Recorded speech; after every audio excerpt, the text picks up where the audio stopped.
Imagínate haber invertido tus ahorros en una empresa que parecía imparable, portadas en revista, ejecutivos carismáticos, acciones en constante ascenso, y de pronto todo desaparece.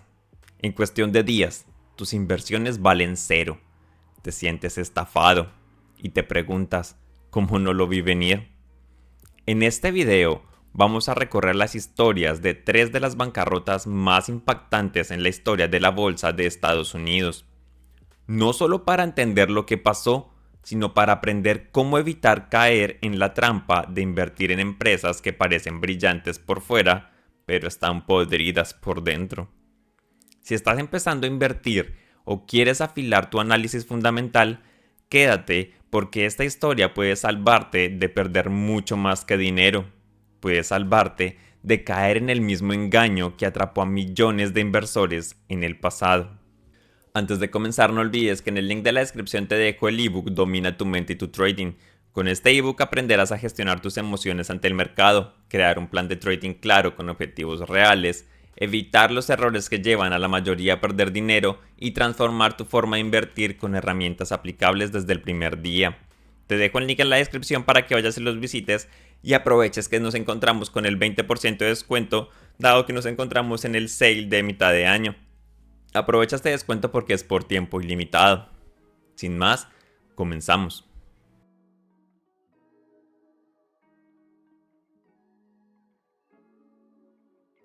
Empecemos con la primera historia y más conocida, Lehman Brothers. Todo comenzó en el corazón del siglo XIX. Tres hermanos inmigrantes alemanes fundaron una pequeña tienda de algodón en Montgomery, Alabama.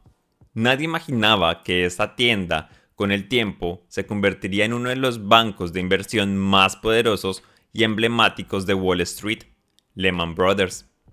Durante más de 50 años, Lehman creció, sobrevivió guerras, recesiones y transformaciones industriales. Financió ferrocarriles, energéticas y tecnológicas. Se consolidó como un titán financiero, pero lo que nadie vio venir fue que detrás del brillo de sus oficinas y sus trajes elegantes se gestaba una bomba de tiempo. En los años 2000, Lehman apostó fuerte por el mercado inmobiliario, pero no de forma tradicional. Se metió de lleno en el juego de las hipotecas subprime. Compraba miles de hipotecas de alto riesgo, las empaquetaba y las vendía como productos financieros complejos. Los llamaban CDOs, MBS. Prometían rendimientos espectaculares, pero estaban construidos sobre una base frágil, la deuda impagable.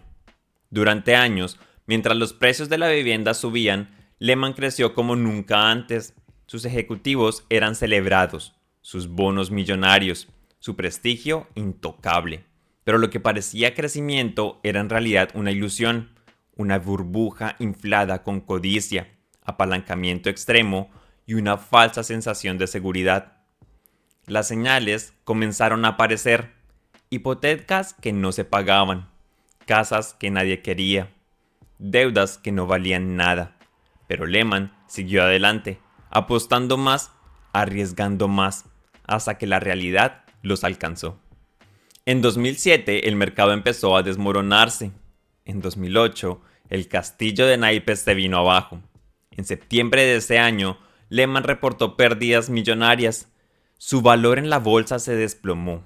Los inversionistas huyeron. Los bancos dejaron de prestarle. El gobierno intentó organizar un rescate, pero nunca llegó. El 15 de septiembre de 2008, Lehman Brothers se declaró en bancarrota. Fue la mayor quiebra en la historia de Estados Unidos. Una caída sísmica que sacudió los cimientos del sistema financiero global. Ese lunes, la bolsa colapsó. El Dow Jones cayó más de 500 puntos. El miedo se esparció por todo el mundo. Se congeló el crédito. Se frenó la economía. Empresas cerraron. Millones perdieron sus empleos, sus ahorros y su confianza. ¿Y por qué pasó? Por codicia, por falta de control, por un sistema que permitió que bancos como Lehman se apalancaran hasta el extremo sin supervisión, sin freno, por no ver o no querer ver las señales de advertencia. Pero la caída de Lehman no fue solo una crisis económica, fue una lección moral, una advertencia para todos que incluso los gigantes pueden caer, que el exceso, la arrogancia y la falta de transparencia tiene consecuencias. Después del colapso vinieron las reformas, la ley Dodd-Frank, nuevas regulaciones, supervisión más estricta, pero también vino una herida profunda, una desconfianza que aún persiste. La historia de Lehman Brothers es, en el fondo, una tragedia moderna, un recordatorio de que la estabilidad económica es frágil y que detrás de cada número, de cada gráfico, hay vidas humanas, sueños, fracaso y una lección que no debemos olvidar. Antes de pasar a la siguiente empresa, te voy a dejar las 3 señales problemas que se detectaron aquí y que pudimos ver nosotros como inversionistas. En 2006 y 2007 comienzan a aumentar los impagos en hipotecas subprime. Los precios de la vivienda dejan de subir y empiezan a caer. En el 2007 estalla la crisis hipotecaria subprime. Varias instituciones como Bear Stearns enfrentan problemas serios. Alrededor de marzo del 2008, Bear Stearns es rescatada y vendida a JP Morgan Chase por $2 la acción con respaldo del gobierno. En el verano de 2008, las calificadoras comienzan a degradar los activos de Lehman. Las pérdidas ocultas se revelan gradualmente. Esto nos invita a que debemos realizar muy bien el estudio fundamental, leer los informes, entender en qué estamos invirtiendo y cómo funcionan los negocios antes de poner nuestro dinero allí, porque puede pasar una catástrofe como esta. La siguiente es Washington Mutual. Todo parecía estable. La compañía, mejor conocida como WAMU, era uno de los bancos más grandes y confiables de Estados Unidos. Fundado en 1889 en Seattle, sobrevivió a terremotos, guerras mundiales y crisis económicas. Era para millones de norteamericanos el banco de la clase media, familiar, cercano, seguro, hasta que dejó de serlo. Durante décadas, WAMU creció sin pausa, se expandió a lo largo de todo el país, abriendo miles de sucursales y ofreciendo productos accesibles a familias, trabajadores y pequeños empresarios. Pero a comienzos del siglo XXI algo cambió. La industria bancaria entró en una carrera por las ganancias rápidas y WAMU no quiso quedarse atrás. Empezaron a ofrecer hipotecas de alto riesgo, préstamos a personas con mal historial crediticio, con ingresos bajos o sin documentación suficiente. Les vendían casas que no podían pagar, bajo condiciones engañosas, tasas ajustables, plazos ocultos, cláusulas que la mayoría no entendía. Lo llamaban innovación financiera, pero en realidad era una bomba de tiempo. Cuanto más prestaban, más ganaban, y cuanto más ganaban, más prestaban. La lógica era sencilla y peligrosa. Vender tantas hipotecas como fuera posible, empaquetarlas en bonos y vender esos bonos a inversionistas hambrientos de rendimiento. Durante un tiempo, funcionó. WAMU batía récords, sus ejecutivos celebraban, Wall Street aplaudía, pero bajo la superficie el sistema se estaba pudriendo. En 2007 comenzaron a aparecer las grietas, aumentaron los impagos, las casas perdieron valor, los bonos respaldados por hipotecas se volvieron tóxicos y de pronto los inversionistas ya no querían saber nada de WAMU. Las acciones cayeron, los depósitos comenzaron a salir y el miedo se instaló. En septiembre del 2008, con la crisis financiera ya desatada tras la caída de Lehman Brothers, WAMU se quedó sin tiempo. En cuestión de días, más de $16,000 millones fueron retirados por clientes aterrados. Fue la corrida bancaria más grande desde la Gran Depresión. Y entonces ocurrió lo impensable. El 25 de septiembre de 2008, el gobierno, a través de la FDIC, intervino y declaró a Washington Mutual en bancarrota. Fue la mayor quiebra bancaria en la historia de Estados Unidos. Esa misma noche, sus activos fueron vendidos a JP Morgan Chase por apenas $1.9 mil millones. Un gigante había caído sin rescate y sin salvación. La bolsa sintió el golpe. La confianza en el sistema bancario se desplomó. Las acciones de bancos medianos y grandes cayeron en cadena. Los mercados entraron en pánico, pero el impacto fue más profundo. Familias perdieron sus hogares. Comunidades enteras se vieron atrapadas en deudas impagables y miles de empleados de WAMU se quedaron sin trabajo de la noche a la mañana. ¿Qué falló? Todo. Falló la regulación, falló la ética, falló el sentido común. En su obsesión por crecer, WAMU olvidó su origen, su misión, su responsabilidad con la gente común. Se convirtió en una máquina de préstamos sin control y, como toda máquina sin freno, terminó estrellándose.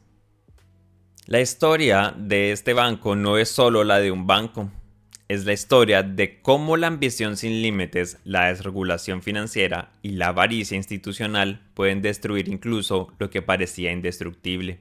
Y sobre todo, es un recordatorio de que cuando las instituciones dejan de servir a las personas para servirse a sí mismas, el colapso no es cuestión de si ocurrirá, sino de cuándo. Terminaremos con la historia de Enron.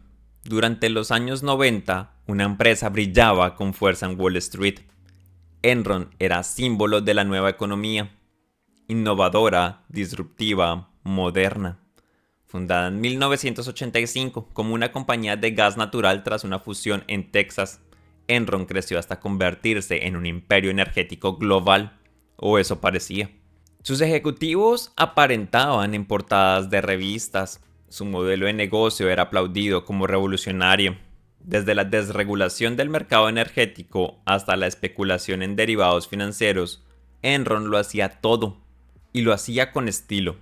Oficinas de lujo, discursos motivadores, cifras impresionantes y una cultura corporativa de élite.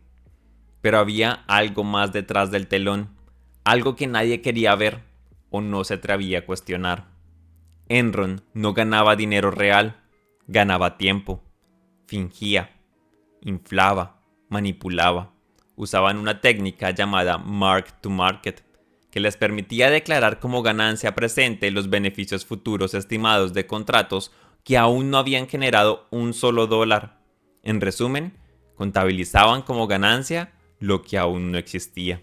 Y cuando las cosas no salían como esperaban, usaban sociedades fantasmas, empresas fuera de balance, trucos contables para esconder pérdidas y mantener sus acciones en alza.